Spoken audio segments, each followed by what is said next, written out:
Assalamualaikum warahmatullahi wabarakatuh. Perkenalkan, nama saya Fatra Imran, kelas A Pendidikan Biologi, Prodi Pendidikan Biologi, Universitas Negeri Gorontalo.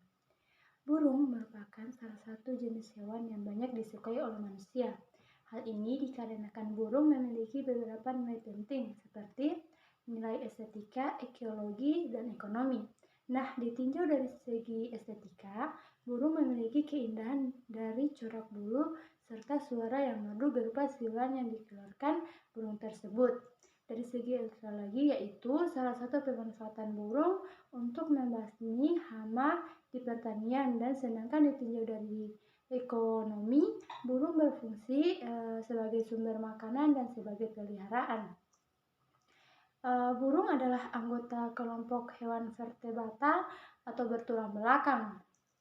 Berdasarkan ada atau tidaknya tulang belakang, hewan ini dibedakan menjadi dua, yaitu invertebrata dan vertebrata. Hewan invertebrata adalah hewan yang tidak bertulang belakang. Hewan ini memiliki struktur morfologi dan anatomi yang lebih sederhana. Sedangkan hewan vertebrata, yaitu hewan yang bertulang belakang atau punggung, memiliki struktur tubuh yang jauh lebih sempurna dibandingkan dengan hewan invertebrata. Baiklah, pada kesempatan kali ini saya akan menjelaskan dua contoh hewan, yaitu burung. Pertama, ada burung merba atau Pycnonotus goyivier dan burung perkutut Geopelia striata. Adapun rumusan masalah yang akan dihadapi yaitu bagaimana taksonomi, morfologi, habitat, anatomi, fisiologi, dan yang terakhir bagaimana sistem reproduksi dari kedua burung ini. Dan waktu saya melakukan penelitian ini bertepatan di kampung saya, dan ada seorang pemelihara dari kedua burung ini. Dari informasi yang saya dapatkan dari si pemelihara, kedua burung ini didapatkan ketika beliau sedang berada di ladang.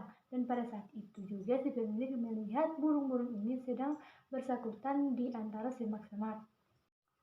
Pengamatan ini saya lakukan pada sore hari dari jam 15.10 sampai 18.00 pada hari Sabtu, 1 Oktober 2020.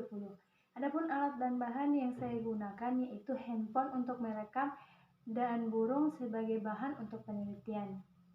Adapun taksonomi burung Pycnonotus goyivier, burung ini adalah jenis burung yang menyukai tempat terbuka, semak belukar, hutan sekunder, area perkebunan, hingga tepi jalan.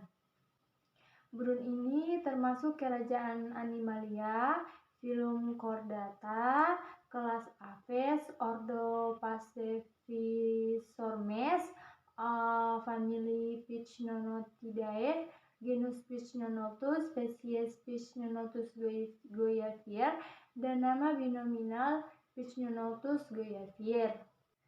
Sedangkan Geopelia striata adalah burung dalam suku Columbidae dari genus Geopelia. Burung ini adalah jenis burung pemakan biji-bijian saja. Akan tetapi tidak tertutup kemungkinan jika burung ini juga pemakan serangga di habitat aslinya. Burung ini termasuk kerajaan Animalia, filum Chordata, kelas Aves, ordo Columbiformes, famili Columbidae, genus Geopelia, spesies Geopelia striata. Morfologi Pycnonotus goyivier. Fisik ukuran burung merba yaitu tumbuh dengan sedang atau panjangnya mencapai 20 cm. Tubuh burung merba ini hanya terdiri dari 3 warna. Warna coklat terlihat pada bagian atas kepala, sayap, punggung, dan juga irisan mata. Dan pada bagian tubuhnya meliputi pipi, dagu, tenggorokan, dada, perut, hingga batas tunggir berwarna putih. Ciri khusus burung merba ini memiliki warna paruh dan kakinya tampak sama. Kemudian ciri khusus perkutut bertubuh kecil, panjangnya berkisar 20-25 cm, kepalanya membulat kecil berwarna abu-abu, paruhnya panjang dengan warna abu-abu, mata berwarna abu-abu kebiruan. Lehernya agak panjang dan ditutupi bulu-bulu halus. Bulu di sekitar dada dan leher membentuk pola garis melintang berwarna hitam dan putih. Pada bulu sayap terdapat garis melintang berwarna coklat tua, bulu ekornya berwarna coklat, dan jari berjumlah 8 dengan kuku runcing. Habitat burung merbah yaitu menyukai tempat-tempat terbuka, semak belukar, tepi jalan sampai ketinggian 1.500 mdpl, kebun dan hutan sekunder. Burung ini sering berkelompok baik ketika mencari makan maupun bertengger dengan jenisnya sendiri maupun dengan jenis burung yang lain. Tidur berkelompok dengan jenisnya di ranting-ranting perut atau pohon kecil. Sedangkan burung perkutut sering ditemukan berjalan-jalan sendirian atau dalam kelompok kecil yang terdiri dari 2-5 ekor. Burung perkutut dijumpai di daratan rendah hingga ketinggian 900 mdpl, menyukai tepian hutan, ladang, dan sawah tersebar di Pulau Sumatera dan Pulau Jawa Bali. Burung ini hidup secara berkelompok di daratan rendah atau tinggi dengan daerah perumputan yang luas seperti sawah dan ladang dengan ketinggian 900 mdpl. Kemudian masuk di anatomi burung. Nah, anatomi bagian luar burung itu ada paruh, kepala, iris, pupil, mantel, laser bulu, skapular, bulu atas, tertials, pantat, primaria, anus, paha, artikulasi tibiotarsal, tarsus, kaki, tulang kering, perut, panggul, dan dada. Yang kemudian sistem reproduksi. Nah, burung membentuk sarang kecil seperti cawan, kokoh, dan bulat. Pembuatan sarangnya ditempatkan di area perdu di tengah maupun tepian lahan pertanian. Sarang burung tersusun atas anyaman rumput, serat tumbuhan, ranting halus, serta tangkai dan daun. Bagian luar dibuat dari serpihan daun-daun bambu dan rumput lebar. Burung merbah juga menjadi burung yang sifatnya oportunistik.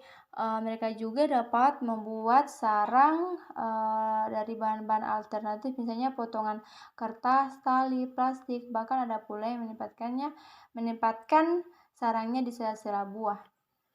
Burung yang berkembang biak secara bertelur ini tercatat bersarang sepanjang tahun, tetapi puncak reproduksinya tercatat pada Maret hingga Juni. Warna telur tersendiri adalah ada coklat keunguan dengan jumlah sekali reproduksi sebanyak 2-3 butir telur.